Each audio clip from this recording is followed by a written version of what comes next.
Abonnez-vous massivement sur votre chaîne Linga Congo TV, chaîne à Makambo, chaîne d'actualité, chaîne à politique qui babi awelo ko tuetali politique ya mboka so Congo. Okozwango awa na kati ya Linga Congo TV babi s'abonner toujours aux ala jamais déci na mambo etali tout eza lokola ba ev. Profite de l'occasion pour tordre le cou à toutes ces critiques qui consistent à faire croire faussement que nous n'allons pas ou nous ne réagissons pas à la situation de l'Est. Je demande à tous de bien se tenir parce que notre riposte sera impitoyable et jusqu'à l'éradication totale de cette violence à l'Est. Bonjour, mbote, bonsoir, na bandeko, bazali kolanda biso na Linga Congo Télévision. Toye lisusu ko décortiquer ba actualité politique nga ya bino mwana mboka Junior Belami. Oyo na yoko lisusu netando yike na bino pona kosala dépistage ya politique ya actualité politique oyo ezali kolekana kati ya mboka na biso Congo oyo soki tolobi te banani bakolobela ndenge tolobi. Nous sommes des mobilisateurs, des communicateurs au sein du parti, président d'un parlement debout au chemin Tongé tozali wana pona ko décortiquer l'actualité politique. Mbote na bande landinion so bazali kolanda biso na bande ko bazali ko benga biso ko pesa biso ba encouragement. En tout cas on vous salue d'abord avant de kota na actualité dans la dépistage ya politique ya mboka na biso ndenge sengela to mesani kolobela lelo tozali kolobela ba 3 points où ils allaient important na kati ya politique où ils allaient koleka na kati ya mboka na biso. Les députés de l'Union, les députés de l'INC refusent les mots d'ordre de Billy Kambale pour quitter le cash. Donc les députés de l'INC refusent les mots d'ordre, de Billy Kambale. Billy Kambale est secrétaire général de l'INC. Les députés ont eu mot d'ordre pour quitter le cash. Bazonga na kati ya parti ndenge Billy Kambale pesa ki mot d'ordre. Si matoko décortiquer l'actualité politique à Mounene ezali déclaration à Mokonzi Mboka, le chef de l'État Félix Tshisekedi, il n'y a pas de 21 000 militaires ici, je le sais, et il fallait mettre fin à cette magouille. On est allé deuxième point où Mokonzi Mboka a l'interpellation, Nandenge basoda ya esekuna bakosi Mokonzi Mboka wana toko décortiquer yango pe na voyage chef de l'État. Troisième point, ezali affaire Bukangalonzo, le procureur général près de la Cour constitutionnelle vient de saisir la Cour constitutionnelle pour l'interprétation de l'article 107 de la Constitution. Donc il y a un bande konangai ba kongomani bozali kolanda biso toyaka awa ko décortiquer actualité politique de notre pays parce que soki tolobi yango te tokotika ka mboka na biso kende na libulu il faut tolobela yango po mboka na biso kende na libulu te payer kende toujours de l'avant mboka kende liboso. D'abord, pour moi, l'information où le secrétaire Billy Kambale a la déclaration. Tokotali sanatata wana Billy Kambale, c'est un antivalère d'abord. Il y a Zalaki Wanata, Zalaki ministre. Totikalaki komona teke non. Quand il était ministre, Totikala koyokate à ça la déclaration beaucoup politique, il toko yebisa ba politicien, to ba député INC ba quitter cash. Mais le pour la longue ministre a bandi ko salaka ba déclaration. Biso tolobaki état de droit. Il y a voté qui bloqué, moto a détourné mongo ya l'état, donné le chef de l'état intervenir. Le chef de l'état ne va pas intervenir dans makambo état de justice. Justice est pour indépendante et pour ça la musala nango comme il faut.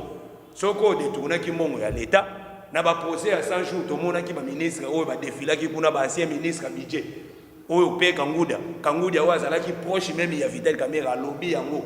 Tomoni ba Marcel Bilomba conseiller chef de l'état matière à finance denga sala ki déclaration koloba keno mbongo ezali ko bima na banque centrale donc ilokola nguba mosolo eza ko bima pe le conseiller chef de l'état oto bengi na kombo ya Marcel Bilomba apesa ki bango conseiller lobi ke makambo ndenge mbongo ezali ko bimela o mbongo ezalaki ko bima sans ligne de dépense. Donc ligne de dépense ezalaki te bazo bimisa ka mosolo sans et passer par ligne de dépense il y a trésor public. Voilà les loba conséquences. Allez, na cour d'appel, bakati nenge bakati wana 13 ans de prison, 13 ans de travaux forcés, bobandi kolobake non, ezalaki complot politique et tout ça. Pourquoi na kati ya mboka na biso bande konangai soki moto politicien asali mabe balingi ba condamné comme toujours procès politique et procès tout ça procès politique wana à l'époque de Fachi ezali sous-souté chef de l'état ngaki makambo ya ba procès politique té ba yango monita makota ki na pouvoir abandi na ko libérer bato bakangama ki kuna na ba procès politique na ba aner abandi ko kanga ba kasho ya aner po mokonza mboka lobaki yango ke non na mandat na ngama makambo ya ba procès politique to ba condamnation politique et ko salaka té donc ezate que politicien akopesa mot d'ordre pour bakanga opposant ou quoi que ce soit lelo qui que ce soit yango to lobby lelo oyo mokonzi mboka alagisa la force du monde a défier même bateau babandaki ko beta ka bambela ki azokende na benité azoni ataba mboka wana te mokonza ke yikuna to yebite soki mena langage nini bato wana bakoya ko memela biso lisusu biso to lobby to linga mboka na biso mokonza mboka défier tout il a défié tous ces gens là babandaki bateau ba mesana toujours koloba a défier bango akiti kuna na est et mokonza mboka lelo ndenge tozali koloba boya zo sala conseil des ministres lelo ezali vendredi o ezali journée à conseil des ministres o ezala maka chaque vendredi mokonza zo sala conseil des ministres na niveau ya Bunia en direct de Bunia en tout cas to féliciter yango même ba ministre nyonso bazala ki devant ba télévision na bango devant ba ordinateur conférence de vidéo conférence et salami et conseil des ministres ezali kokota en direct de Bunia félicitations à chef de l'état et voyage na yeto zo tombola toujours mokonza mboka ndenge tolobaka il faut prier pour notre chef de l'état il faut ko sambela pona mokonza mboka na biso nzambe abatela kayebi sika nyonso azali kocha makolo parce que ba dongolo miso ya mboka oyo bakota partout bazali sika nyonso bazali koluka toujours que non bazwa moi li dusu mukie pour faire le mal au chef de l'état mais ndenge tolobi boko salaka yango te toko décortiquer ba actualité belé awo tolobaki yango affaire oyo ba député Crispin ya PPRD tata wana soki Crispin asosoli yango que le pays tentait d'avancer mokonza mboka tango bengaki ba député comme ba yi politique baya na union sacrée mokonza mboka kangaki bango ba chaîne te pona ko benda bango mutu na mutu yaki volontairement aye ko adhérer na union sacrée ezali vision à chef de l'état le peuple d'abord mokonza mboka sengaki teke te yo iyenisaki koyebisa kamere naza na besoin ba député kuna te naza na besoin ba député ya PPRD non mokonza mboka lobaki tout député oya lingia kota na vision le peuple d'abord aya na union sacrée aya ko adhérer ba député ba yaki bango moko volontairement le lobili kamba le polo ngwe ministre pona mboka oyo to mona ba scène ba scénario ebele lisanga bonganga tango azalaki ministre ako critiquer mokonza mboka te lelo tango tata wana lisanga bonganga alongwe kaka na gouvernement paf malamoko Tshisekedi akomi un homme à battre yango to lobiki botika politique wana bozala ba policier congolais faut bozala constant bozala pe na balangage moko oyo boko tenir devant masse devant bato ebele oyo kozala ke ekomisa bino a grand personnalité na kati ya mboka oyo comme Etienne Tshisekedi pe asona héros national oyo azalaka soka lobby X etikali X soka lobby Y etikali Y lobby Z etikali Z A etikali A ya azalaki te ke koto oyo tantôt plutôt non pas question yango to lobby tous les politiciens bozwa pe leçon wana na école du parti oyo to lobby DPS oyo epesaka ba formation politique soko za na école du parti DPS okoyeba ndenge nini okozala un peu okozala na ligne de conduite na yo na niveau ya politique ya mboka yango to lobby ba député ya INC ba ministre bazali ba ministre ya mboka bazali ba député ya moto moko te ba député bazali ba député national biso moko na UDPS na 2011 to salaka victime quand les gens Tshisekedi dans lobby que non ba député ba kota na assemblée nationale ba député ba boyaka ko recevoir mot d'ordre ya Tshisekedi wa mulu ba député lokola ba Remi Masamba tous ces gens là bango nyonso ba kotaka na assemblée à part mokonda kotaka te Félix Tshisekedi Tshilombo oya landaka mot d'ordre ya leader na ya président na ya parti mais tous les députés IDPS ba kotaka na assemblée na 2011 le loto lobby ba député ya INC bazana union sacrée bazali ba député national ba kosala musala to CP na ba député o bazui conscience que non le pays avance quelqu'un oya détourna ki mbongo na ye pona mwasi na bana famille na ya to ngabanda oyo même mbongo wana ya 100 jours ya programme ya 100 jours na limite ke tata wana kamera memangwa tana kata parti na ye na INC bamayo mameke bango to bazala wana batata wana bayeba makambo solo wana te ya 100 jours ndenge ni ezala détourner mbongo wana kenda ko servir bana ya ba soraya tous ces gens là ba Soraya piana tout ça nde ba kenda ko zo mosolo wana ba Daniel Massaro yango biso to lobi mbongo ya 100 jours soki bimakite a appelle le secrétaire général au Kisek Kabouya vient de donner un message notre CG lobi que non état de droit lingite que mokonzi ya mboka état de droit et pekisi que chef de l'état a kotana na justice. Donc justice il faut ça la musala na ngo ndenge longo bani le chef de l'état ko ya ko chate que o mia mise na eto modorde na kati ya justice. Donc justice ko ça la musala ndenge sengeli en tout cas ba député nyonso INC bozala tozala toujours même moral tozala ensemble na union sacrée pour la vision du chef de l'état tolingi ke makambo nyonso ya malamu oyo mokonza mboka akobanda ko salaka ezala soutenu par tous les députés à union sacrée po to benga ki bino chaîne ezala kité to kanga ki ba chaîne na kingo po ba député wana baya tous les députés ont conscience na ye même ya ba PPRD tout ça ba ye na union sacrée lelo ba liaou ba ko ba ministre ya ba fonction publique tozo mona pe musala bazali ko sala kuna ko silisa tous les désordres na niveau ya fonction publique. Donc elingi koloba ba député bazwa ki conscience wana to féliciter na ba député ya INC bazwi position wana en tout cas ezali flatterie te tozali ko flatter à niveau ya na etandoike na média ndenge to lekiao mais tozali ko flatter te mais ezali conscience patriotique yo esali na bande ko wana to boyi ko kabaka mboka na l'étranger pour leader na bango déjà politiquement aza effacé ata ba critiquer peine na ye na 5 ans de prison mais soka bimi donc déjà za wana caché judiciaire na ye baby déjà politiquement caché judiciaire baby c'est ça o to yebisaka na bande ko INC faut bo comprendre yango biso ne to tindika kite bo kende ko yibaka mbongo ya l'état soko ye na état de droit ko yiba te soko yibi kozela na yo te oseku to ya chef de l'état ya ko intervenir chef de l'état ko intervenir kati. Merci beaucoup na bande ko na ngai oyo bazali ko landa biso. Deuxième point to kolobela ndenge to lobaki awa mokonza mboka ki na niveau ya est. Ça c'est grave. Chef de l'état qui ko découvrir que renseignement militaire ba généraux belé na Kinshasa ba kosa nde mokonza mboka. Croyant que kuna na est kuna ba militaire ba commande nombre ya 21 militaires 21 000 pardon. Or que baza 21 militaires bazali toujours 11 000 militaires ndenge ezalaka. État des sièges tant ekotaki tous les deux provinces et senga ki ba augmenter ba militaires kuna ba comme 21 000 mais bino moko bolandi déclaration ya chef de l'état. Je savais qu'il n'y a pas de 21 militaires là-bas. Donc mon konzambo ka yebaki na. Yango tolobi na chef de l'état banda ko nettoyer kana demi ya service militaire service ya renseignement militaire wana banda ko sokola. Longola na no banti valeur. Au Congo, nous avons plus de 400 généraux. Je ne sais pas tous ces généraux là ceux qui passent à la canine. Un pays même aux États-Unis, ba grand pays du monde, ba Russie, ba Chine, bazana ba officier belete le gola mboka na biso. Autant de généraux, il faut mon konzamboka. Longola ba fonction ba kende na ba retraite, to le canon ba officier moko ba zadine parce que ba soda bazali na front, bango bazali komatisa nombre ya ba militaire pour détourner ba bien ba militaire, ration ya ba militaire. Même les rations, ba prime, ba salaire ba militaire, ils veulent toujours détourner. Ils veulent toujours détourner. Chef de l'État qui est Kolobayango, n'a pas force de vivre kuna na est. Pas ici à Kinshasa. Kaka kuna, mon conseiller ici bango, n'a pas officier ba vanda kiwa. Que je savais ça, que vous allez kokosa, que non 11 000 de 21 000. Ok le kuta.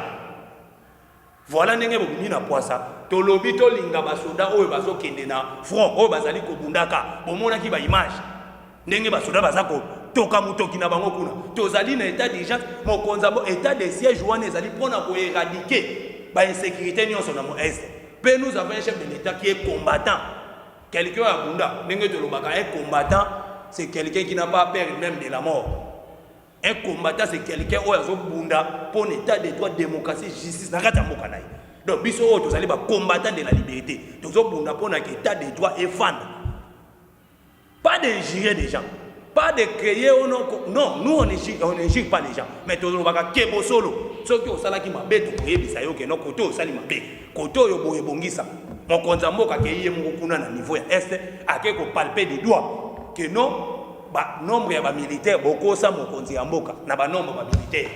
Au lieu de 21 000 militaires là-bas, 11 000 militaires. Imaginez.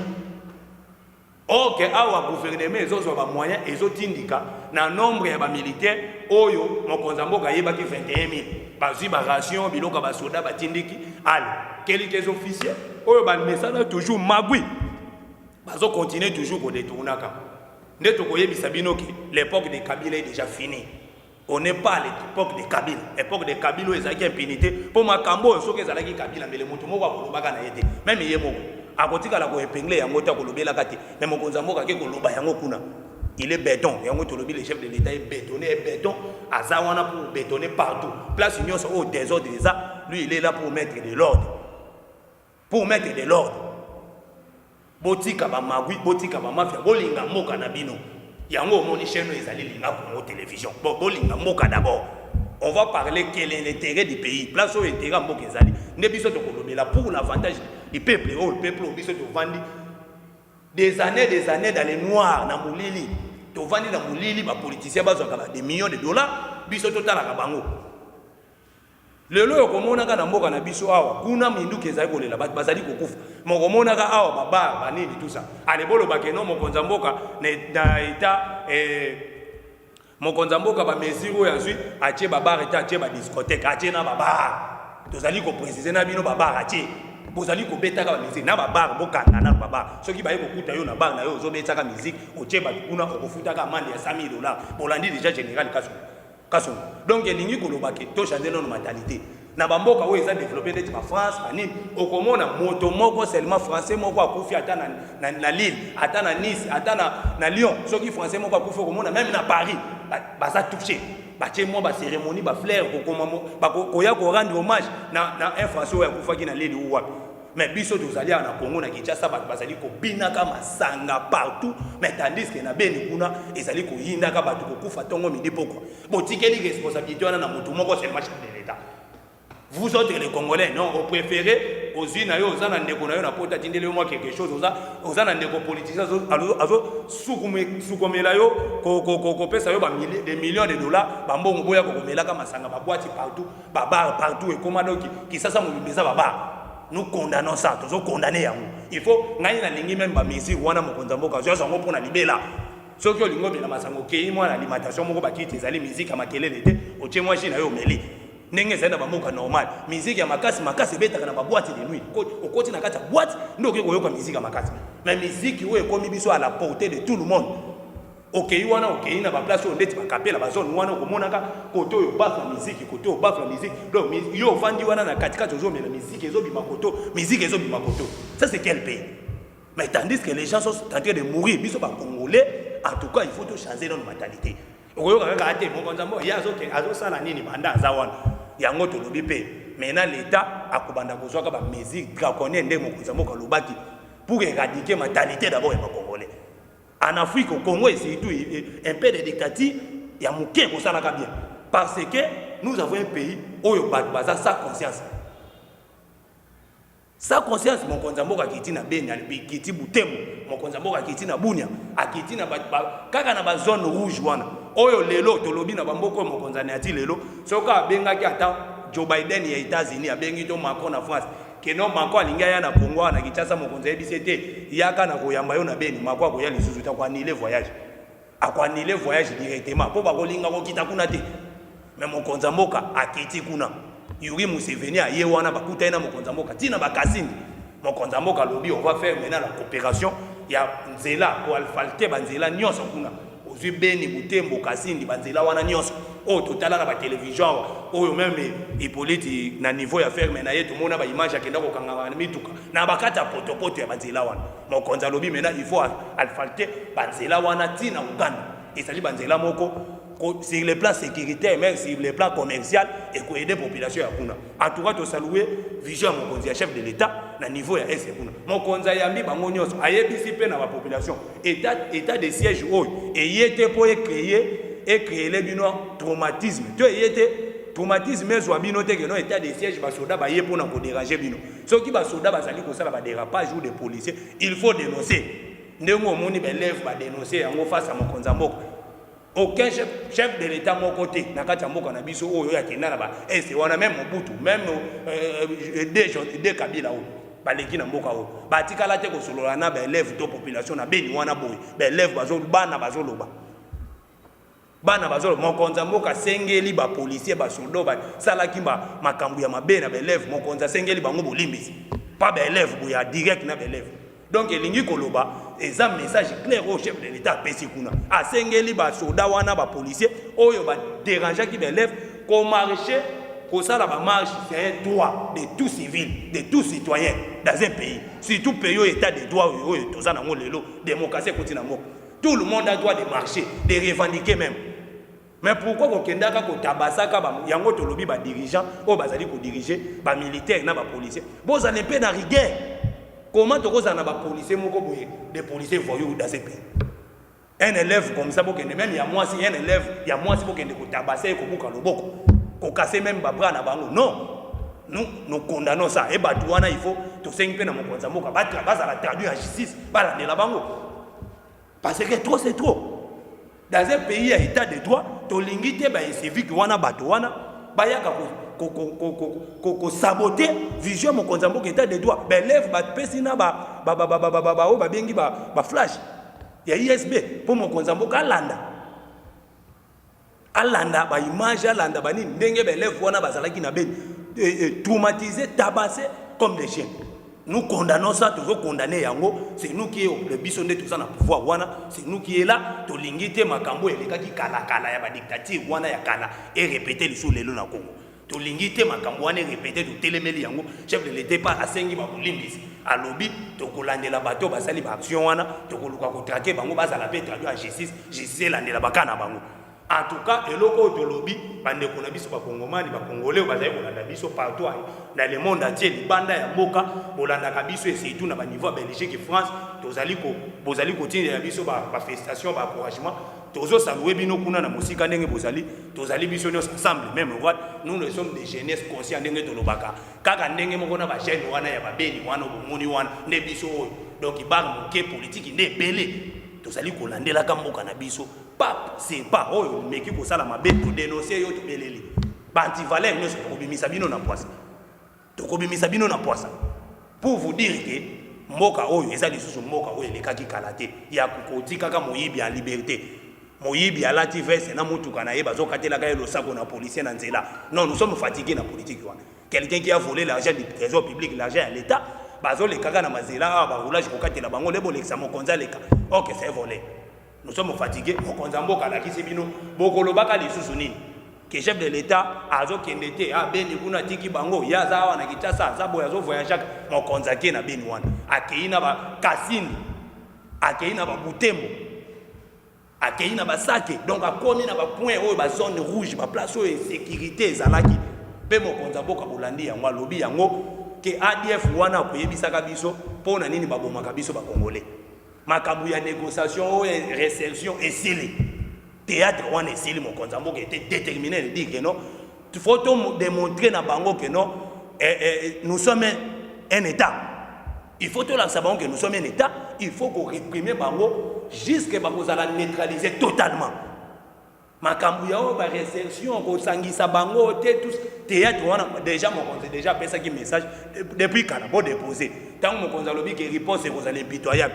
Le chef de l'État n'a Butembo aye kolobalisus bino population collaborer avec la force armée congolaise, ne collaborez pas avec les milices. Tozali ko beta kambela wana bo collaborer insécurité si la total ape makambo mususu to changer pe cap na no ya minuki ya bagé to kende pe na cap ya développement pour ese wana ezo senga pe développement banzela yo kota soko koti na Uganda okomona ka banzela tina ba village ya ba makadam alfalté mais soko koti na Rwanda na Kigali omoni banzela ba makadam mais okoya kokota na Congo zela toujours délabré na est des pays banzela eza poto délabré moyen coûte donc désenclaver il faut qu'on enclaver banzela ko sala ki banzela ya mituka kuna ezala mena alfate yango mokonza komaki na kasini ayambi collègue na ye Museveni bachepe point véritable pour na makambo itali banzela kasini Butembo et kokota ti Uganda. C'est ça ce que nous voulons, le développement du pays, développement du pays et comme maman na vision ya mokonzi ya mboka wa za numéro 1. To uti kolanda pe makambo ya volcan ya Nyiragongo mokonzi ya mboka lobi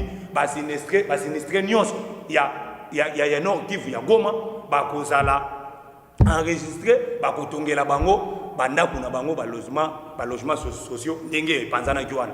To féliciter pe na gouvernement français oyo uti kotinda 9 millions d'euros.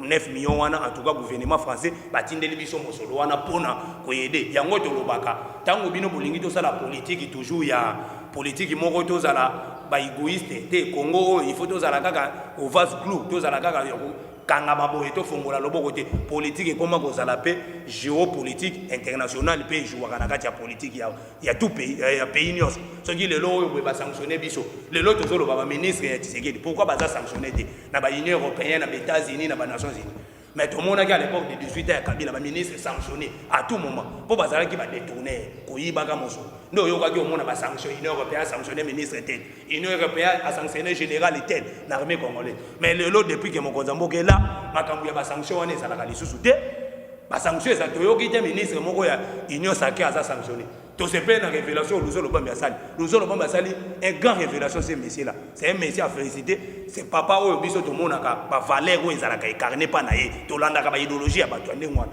Luzolo Bamba a dit alobi yango soki gouvernement Sama Lokonde et kotaka dès le mandat et bandeli ya chef de l'état Félix Tshisekedi Tshilombo mais le budget na biso réserve monétaire ils a 1 milliard et mais les a ba 17 milliards donc elingi koloba ilukamba yaki na ye kaka pour continuer vision ya kingakati vision ya PPRD wana détourner tikela ba ministre bazala na bango belo trop libre ya ko détourner mais Luzolo Bamba a révélé que Sama Lokonde oyo ndenga ye na vision na ye oyo ye na ngo na gouvernement na ye ba warriors oyo ba combattant ba yoko bunda soki ezalaki bazalaki depuis longtemps mais le budget mais les réserves monétaires pardon et le mois déjà na 1 milliard to na 500 millions batikila ki biso mais les pays na 17 milliards wana ezaba loko oyo papa Luzolo Bamba ancien ministre à justice ayeko pesa biso ba révélation wana to koloba yango makambu ya este to coopérer na ba militaire na population ko coopérer na ba militaire bo collaborer na ba militaire et surtout bo dénoncer batonyo se mabe Mokonza Mboka pa lobi ke gouvernement l'été ko fatigué té donc mandat na ngai oyo mandat ya Mokonza Mboka Félix Tshisekedi Tshilombo pour réussir il faut assurer sa sécurité à est pas lobby que non il faut que assurer sa sécurité pour se sentir que mandat nanga eza na réussite totale donc il doit soutenir vision Mokonza Mboka pour continuer il est combattant to lobaki yango ke to tindela ki bino combattant ndakende au sommet de l'état il est combattant comme nous akobundaka ndenga bandaki kobundaka awa tant quand il était ici à la base na kati ya base na biso ya parti donc il est combattant akobundaka pona mboka na ye donc le kola ya za congolais akotika kate congolais moko alela alobi nango batu wana ba ADF ba ye awa comme des réfugiés même ba FDL ba ya na Congo comme des réfugiés mais ba réfugiés ba ko Mokonza tout alobi botu na nanu ba ADF wana pourquoi ba bomaka biso ba congolais biso to sala bango ni eloko nini o bango déjà ba sala comme revendication biso to respecter te biso ba congolais soki toke na bangola toke na ba Congo Brazzaville na ba pays ba libanda tala ndenge bazo beta biso à tout moment ba foué ozana mukana na Afrique du Sud ba congolais baza toujours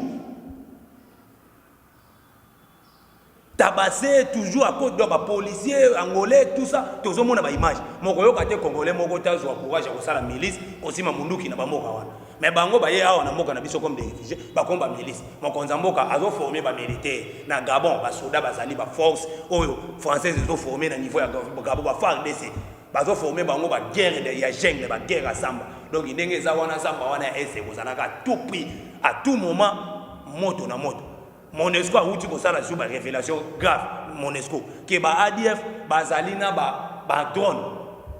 Imaginez des ADF na kati ya zamba bazana ba drone na bango pe e mataka likolo ezali ko repérer ba camp militaire ya FARDC ba base militaire ya FARDC mais c'est grave donc elingi koloba ke tozo bunda guerre moko na bateau bazali moderniser baza financer na ba moyens donc bateau wana bazo préférer ba vanda kana zamba po bazo zwa mosolo o ezo utaka kike pa kotindela ka bandeko na bango na ba Uganda kuna soki nini ba ADF wana yango balingo bima na zamba te donc ba komisi guerre wana cop soki bazwima mosolo batindeli bandeko na bango na ba ville bango ba vanda kana zamba ba bomaka ba congolais comme des chiens yango to lobi congolais akokufaka lisusu te tozali wana Mokonza Mboka va akotelemelaka insécurité ya est wana et ya l'est du pays ya mboka na biso donc Mokonza Mboka telemeli bandoni wana tokoyeba yango toyebisi pe chef de l'état sala le tout prix que guerre ya Savimbi oyo ya Angola abundisi Santos Savimbi abundisi Santos ba milice na ye babundisa Angola guerre ekotaka ba guerre civile mais tango kaka Savimbi azalaki neutraliser guerre pe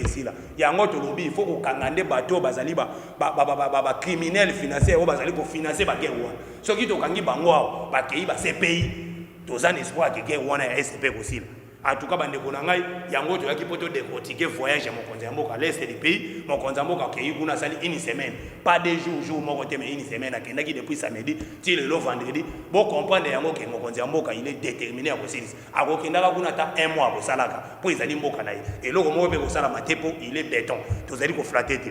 Merci beaucoup.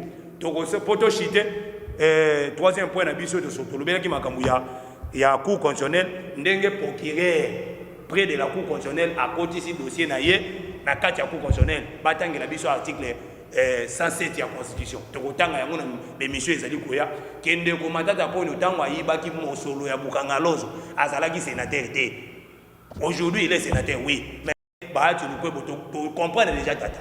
Toyebisa ki yo que non soko bombi matata po no c'est que vous êtes concerné na ba détournement.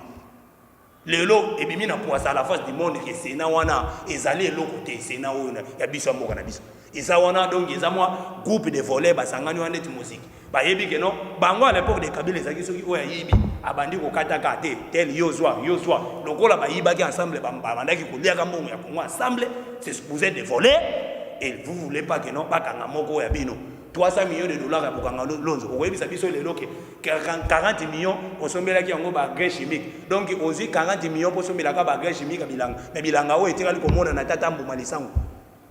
Vous tombez qui vous? Il y a un autre but au Hollande, la paix, procureur, PG, procureur général, près de la Cour constitutionnelle, à côté déjà dossier de la Cour constitutionnelle. Vous préparez déjà. Par contre, article, ça c'est la Constitution, président Nabisoa. Donc, vous avez ceux qui sénateurs wana pas sénateur même si tu es volé ou bakangi aflaga de lui on va aller échapper na justice. Pourquoi l'institution wana ezali séparée, institution Sénat, institution Assemblée nationale, institution justice ezali séparée, ezali ba institution ensemble te justice azo senga mbela botinde la biso mutu wana il est volé asamba soka asambi soka azali volé te ayiba kité justice ko akité. Mais pourquoi protéger ces gens là pe bazali ebele bakimbuta ba sene ko tikala ka polele tozali ko assurer bino na ba congolais Sénat wana ko tikala ka polele ba José Makila tous ces gens là ceux qui balongwe wana na Sénat ba ke ko répondre na justice sene ko tikala ka polele moto moko ko zalaka isukuna te. Donc to sepele ndenge procureur a continuer dossier wana a continuer yango toye ba lumière na kati ya détournement ya Bukanga Lozo à part Bukanga Lozo Congo Challenge oya ye matata po nezo ka mbongo ya Airways Congo Airways entreprise à l'état zotindika ka mbongo na Congo Challenge to ebite wana soki eza détournement te. Tolanda qui même na makambo ya kamé azwa 1 million de dollars kaka na trésor public na banque centrale azwa 1 million asali libala mariage na ye na mwasi na et voilà babilo kande ngwana koyoka kino te je n'ai pas volé mon témoin là où j'ai volé mais to uti koyoka ba révélation aussi 1 million kaka pour ça la mariage. Est-ce que le chef de l'État a autorisé que kende ko zambongo na banque centrale parce que lui il était le chef de l'État mais boyeba kike ndenge mutu aza province azaka kapona moi 5 mois ya pouvoir kala mingi était pour neutraliser tous on a dit son mosolo ye kala ta kolongo. Mais vous comprenez que le chef de l'État, mon konzamboka déjà de liaki moka on nzambe, il est protégé par Dieu. Après sa kadim na ye na Israël, pas mati. Après sa kadim na ye dim Congo et comment continue kadim na Israël. Le peuple de Dieu là-bas, mon konzakina na miri ya lamentation afukama sala lusambo. Donc nenge to sali a tabo sali ndenge ni. Chef de l'État ko kenda kata beni wana saga du corps. Boko tikala ka ko sale de côté. Mais mission na ye o nzamba PCE prophétique ezali traquer des voleurs, aussi les impunités dans le Congo. Le locaux constitutionnel a confirmé maintenant que Longwa ya Zoé Kabila, Linga Kazonga na Tanganyika, Palongo lié. Le lot c'est la Cour constitutionnelle qui a décidé que Zoé Kabila c'est fini pour toi Kende. Luka va faire pour la politique. Oh Linga Kocha na Tanganyika, Okota ba milice, c'est fini pour toi. Théâtre one ici. Nenge to lobi déboulonnage total. Zoé Kabila le lot, c'est la Cour constitutionnelle, ce n'est pas nous. C'est la Cour constitutionnelle qui a dit que non messieurs, makamuna ba dossier no yaki awa hote, Okocha dossier pour na Tanganyika, c'est fini. Et ba maire ya ville ya Kalem, oya tika ki na musala, akota ki au chômage pendant 3 mois, bazongeli musala. Pourquoi longola ki ba maire ya ville ya Kalem?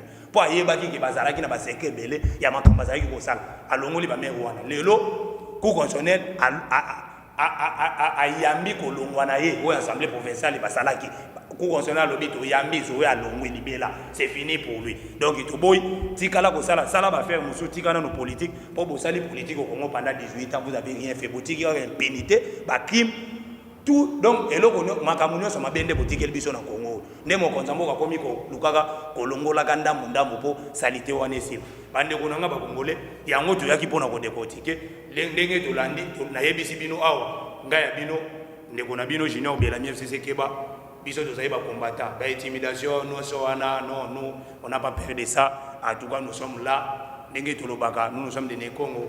L'intimidation, botika na bino, toza kolobela mboka na biso, on va continuer à parler pour notre pays et c'est ça que le travail nous sommes en train de faire. Toya sous les drapeaux, ba drapeau mboka, ba drapeau ya mboka, drapeau IDPS, ne place idéologie à itseke de kota biso etikala biso.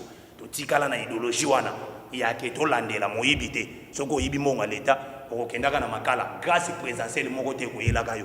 Lelo soko moni na bato 100 jours musu bazaki ba gaz po bango nde badimisaki ba vérité ya moto a détournaki bango basalaki eloko te ba utilisaki bango nde ko utiliser mais moto azalaki auteur commanditaire ya ba détournement ye wana vi 13 ans de prison ndenge tolobi cahier de cachet judiciaire na ye bebi déjà awa lelo soko koti tango zobima oza déjà donc na 13 ans wana obima oza na 10 ans lisusu kosalaka politique était après 10 ans donc il faut comprendre que non nous sommes pas éternellement au monde toi éternellement tena mokilo mokilize ya nzambe sala malamu pour omela na mokili makambo na obekene liboso soko sali mabe Jésus c'est avant ya nzambe frapper au Jésus na mokili na nous eza awa ya Congo et ko frappaka liboso. Merci beaucoup bande ko ngai en tout cas botika la malamu na banda kuna bino tokutani mikolo ezali kola koya décortiquer ba actualité politique ndenge tomesana numéro de téléphone ezali plus 243 91 02 47 120. Ciao.